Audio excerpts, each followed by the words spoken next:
예, 지난 시간에 대홍수 연대기, 홍수의 진행 상황에 대해서 연대기 정리를 하고 나서 마쳤던 것 같습니다. 자, 기지개를 한번 쫙 켜시겠습니다. 워밍업을.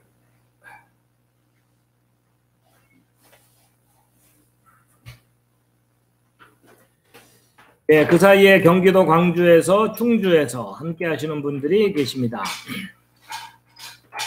자, 여러분, 창세기 6장, 7장, 8장에 나오는 소위 노아의 홍수라는 사건이 있습니다. 하나님께서 지구 전체를 물로 심판하셨던 사건인데 그 홍수 기간이 며칠이라고요?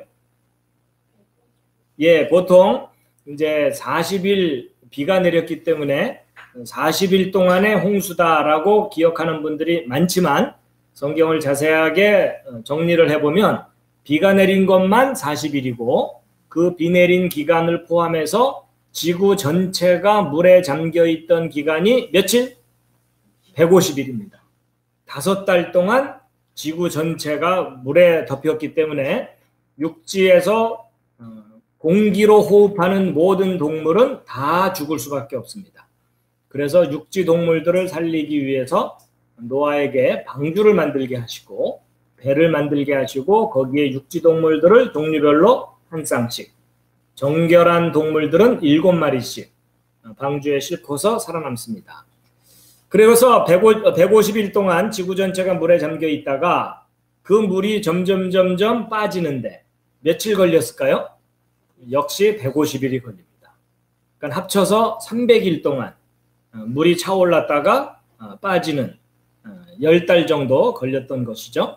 그리고 이제 나머지 2달 정도가 이제 축축했던 그 땅들이 표면부터 마르기 시작해서 굳어지는 2개월이 걸리기 때문에 합쳐서 1년 정도 360일 넘는 그런 기간 동안 대홍수가 진행됐다 이렇게 볼 수 있겠습니다. 그래서 좀 더 자세하게 말씀드리면 비가 며칠 동안 내렸다고요? 40일. 예, 그래서 비가 내리기 시작한 날짜까지 기록이 되어 있어요. 예, 그래서 창조 후 1656년 그리고 둘째 달 17일 날부터 비가 내렸다라고 되어 있는데 이거는 음력 표현입니다. 예, 하나님께서 이집트에서 이스라엘 백성을 탈출시키실 때 모세를 통해서 달력을 만들게 하셨습니다. 그때 음력 달력을 만들어 주셨거든요. 그래서 구약 성경에 나오는 몇 년, 몇 월, 며칠은 음력 표현이라고 보시면 됩니다. 예, 그래서 그것을 양력 날짜로 바꿔야만 우리가 익숙하게 알고 있는 양력 날짜로 이해를 할 수가 있는데 비가 내리기 시작한 그날의 양력 날짜가 5월 14일입니다. 근데 그냥 5월 14일 그러면은 내용을 모르는 분들은 그런가 보다 이러시는데 그럼 5월 14일은 이스라엘 사람들에게 의미가 있는 날짜거든요. 그게 1948년에 이스라엘의 독립기념일입니다. 이스라엘이 독립한 기념일날과 우연일지 아니면 하나님께서 그 날짜를 두 개를 일치시켰는지는 올라가서 물어봐야 되지만 어쨌든 그 날짜가 일치하고 있습니다. 그래서 지구 전체가 물에 잠겨있던 기간이 며칠이라고요? 예, 150일이었습니다. 5달. 예, 그리고 이제 5달 후 7월 17일에 이 방주가 어딘가에 도착했다고 돼 있거든요. 어딜까요? 예, 아라랏산에 도착했다라고 돼 있는데 그동안은 지금 현재 터키 동쪽 끄트머리쯤에 아라랏산이라는 화산 활동으로 솟아올라온 산이 방주가 도착한 산이다라고 많은 사람들이 믿어왔는데 최근에 여러 가지 종합적인 자료들을 검토해 본 결과 그 아라랏산이 아닐 가능성이 있다. 그 산에서 조금 떨어진 지역에 산맥이 형성되어 있는데 그 산맥 어딘가에 도착했을 가능성이 있다. 이런 주장이 이제 사람들에게 알려지고 있습니다. 그런데 어쨌든 아라랏산 또는 그 근처에 있는 어떤 지역에 방주가 도착했다라고 볼 수 있겠습니다. 그리고 조금 전에 말씀드린 대로 그 물이 점점점 빠지는데 150일이 걸렸어요. 지구 전체를 덮었던 물이 도대체 어디로 빠졌죠? 바다로? 어떻게?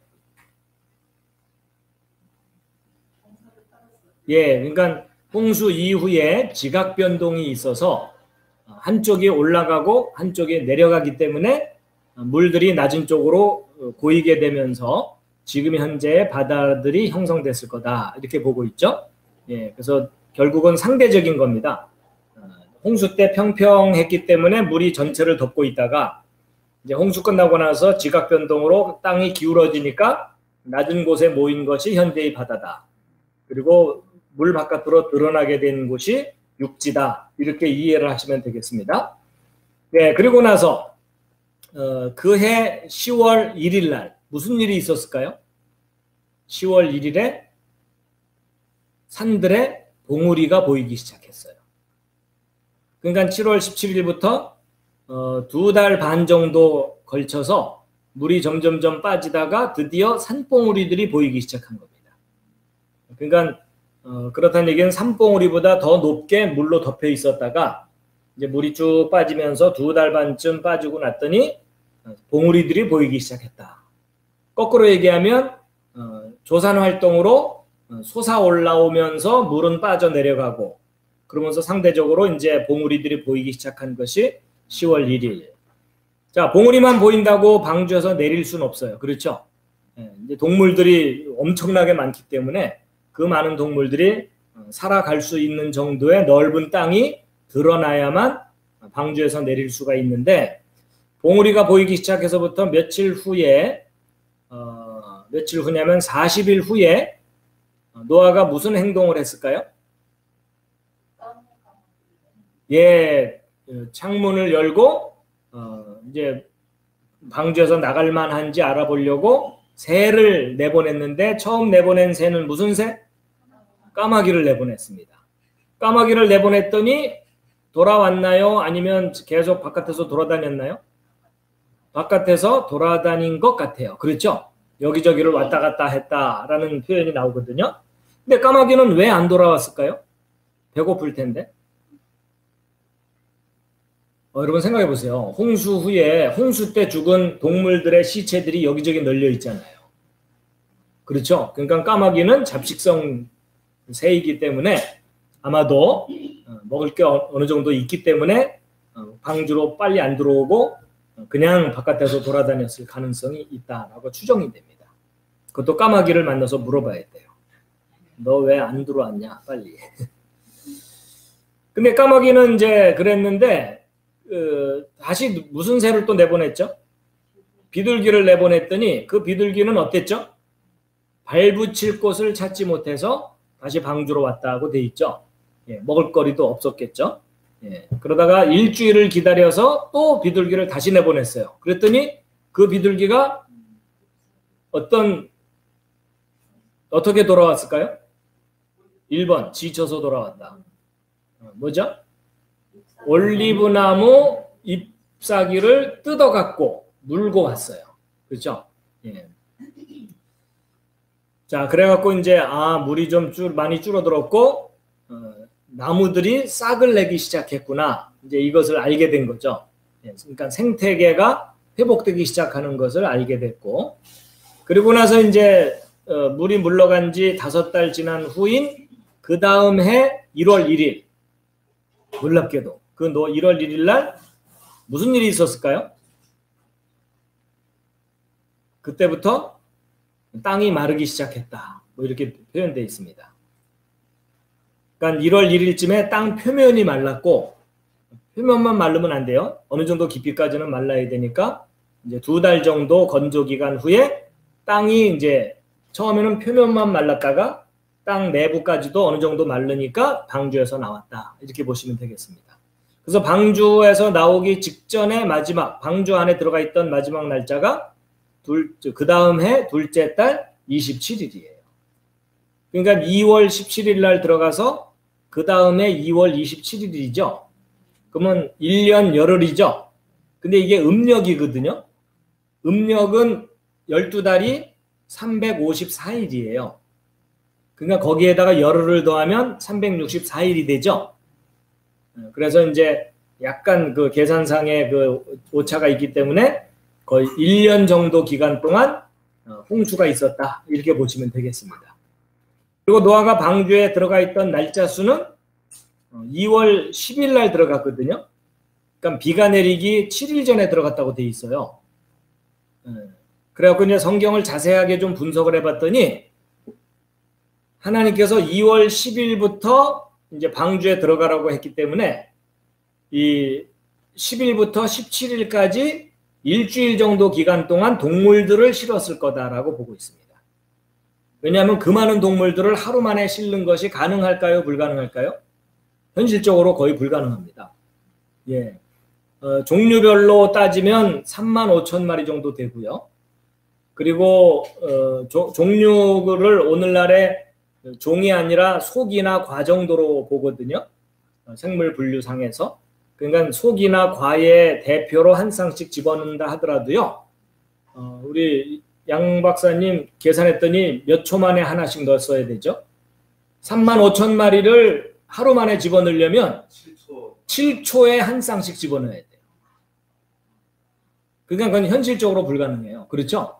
그냥 마구잡이로 그냥 집어넣어야만 되는데 그렇게 마구잡이로 집어넣었다가는 방주 안에가 무질서해지기 때문에 1년 동안 버틸 수가 없죠. 그러니까 이제 방주 안에 칸들을 막았고 그래서 방들을 마련한 다음에 이제 동물 크기와 그 습성에 맞게 구별을 지어서 집어넣어야 되니까 방주에 동물들 실는 일도 꽤 많은 시간이 걸리는 일입니다. 그래서 일주일 정도 기간 동안 방주 안에다가 동물들을 넣었고 그리고 이제 비가 내리기 시작하자 이제 하나님께서 얘들아 급하다 빨리 들어가라 하고서 성경의 기록을 보면 노아가 방주 문을 닫은 게 아니라 하나님이 닫아 넣으셨다 이렇게 돼 있습니다. 일주일 전에 들어갔을 때 방주 문을 닫으신 게 아니라 저도 처음에는 방주에 2월 10일 날 하루 만에 들어가거나 그 전에 들어가고 문을 닫고 그리고 일주일을 기다렸다가 비가 내렸었다고 제가 예전에는 그렇게 생각을 했었거든요. 근데 이제 킹 제임스 버전 흥정역 번역된 내용과 이걸 조사해 봤더니 일주일 동안 넣고 마지막 날에 노아와 그 가족을 방주에 들어가게 하고 문을 닫아 넣으시고 이런 식으로 번역이 돼 있더라고요. 그래서 일주일이 동물들을 집어넣은 기간이다라고 일단은 그렇게 보여집니다. 자, 그래서 이제 결국 조금 전에 말씀드린 대로 2월 10일부터 17일까지 동물들을 승선시킨 기간이라고 봐야 될 것 같아요. 그래서 노아의 방주는요, BC 2345년, 45년에 시작돼서 2344년, 그러니까 횟수로 2년에 걸쳐서 홍수가 있었었고요. 들어간 것이 5월 14일인데 나온 것도 5월 14일이에요. 같은 날 들어가서 같은 날 나온 거죠. 예. 그리고 이제 노아가 방주에 들어가 있던 날짜 수는 371일이거든요. 근데 371이라는 이 숫자가요, 평범한 숫자가 아니라 좀 특별한 의미를 가진 숫자 값이에요. 요건 제가 창세기 1장 1절의 수학적 분석에 관한 내용을 강의할 때 371이라는 숫자의 의미를 말씀드렸는데 그 371은 트리플 큐브 넘버라 그래서요. 3중 6면 정육면체 숫자예요. 무슨 말이냐면 371은 3과 7과 1로 돼 있죠. 근데 3을 세제곱하면 3, 3은 9, 9, 3, 27 그래서 27이 나옵니다. 그 다음에 7을 세제곱하면 하여튼 무슨 숫자가 나와요. 예, 갑자기 암산이 좀 저도 안 되는데 그 다음에 1은 세제곱 해봤자 1이죠. 그래갖고 3도 세제곱하고 7도 세제곱하고 1도 세제곱한 다음에 그 세 개의 숫자를 더하잖아요. 그러면 371이 나와요. 그러니까 372를 구성하는 3과 7과 2를 각각 세제곱한 다음에 더했더니 자기 자신 숫자가 나오는 거예요. 이런 거를 트리플 큐브 넘버라고 하거든요.